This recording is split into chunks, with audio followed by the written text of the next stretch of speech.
ಆಚಿ ಮಸಾಲ. ಎಂತ ಅಡಿಗೆಯ ರುಚಿಯಾಗೋ ರಹಸ್ಯವು 20 ರೂಪಾಯಿ. ಸಂಪುಟ ವಿಸ್ತರಣೆಯಾದರೂ ಖಾತೆ ನೀಡದ ವಿಚಾರಕ್ಕೆ ಸಂಬಂಧಪಟ್ಟಂತೆ ಜೆಡಿಎಲ್ಪಿ ನಾಯಕ ಸುರೇಶ್ ಬಾಬು ವ್ಯಂಗ್ಯವಾಡಿದ್ದಾರೆ.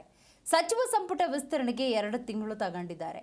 ಹೆಚ್ಚು ಹಣ ಕೊಟ್ಟವರಿಗೆ ಪ್ರಬಲ ಖಾತೆ ಹಾಗಾದರೂ ಸಿಗಬಹುದು ಅಂತ ಕರ್ನಾಟಕ ಕಾಂಗ್ರೆಸ್ನ ಸಂಪುಟ ವಿಸ್ತರಣೆಯ ಕುರಿತಂತೆ ತೀವ್ರ ಟೀಕೆ ಮಾಡಿದ್ದಾರೆ. ಏನಾಗಿದೆ ಇದರಲ್ಲಿ ಈ ಜಂಜಾಟ ನಾವು ನೋಡ್ತಾನೆ ಇದ್ದೀವಿ. 2 ತಿಂಗಳ ಕಾಲ ತಗೊಂಡ್ರು ಇವರು ಮಂತ್ರಿಗೆ ವಿಸ್ತರಣೆ ಮಾಡಲಿಕ್ಕೆ. ಮೊದಲನೇ ಹಂತದಲ್ಲಿ ಮಾಡಿದಂಥದ್ದು ಪೂರ್ಣ ಪ್ರಮಾಣದ ಒಂದು ಕ್ಯಾಬಿನೆಟನ್ನು ಮಾಡ್ಕೊಳ್ಳಿಕ್ಕೆ 2 ತಿಂಗಳು ಕಾಲಾವಕಾಶ ತಗೊಂಡ್ರು. ಏನಕ್ಕೆ ತಗೊಂಡ್ರು ಅನ್ನೋದು ಹೂವು ಇಡೀ ರಾಜ್ಯದಲ್ಲಿ ಅದು ಗುಸು ನಡೀತಾ ಇರ್ತಕ್ಕಂಥದ್ದು ನಮಗೆಲ್ಲ ಕೂಡ ಗುಮಾನಿಗಳು ಬರ್ತಾ ಇದ್ದಾವೆ.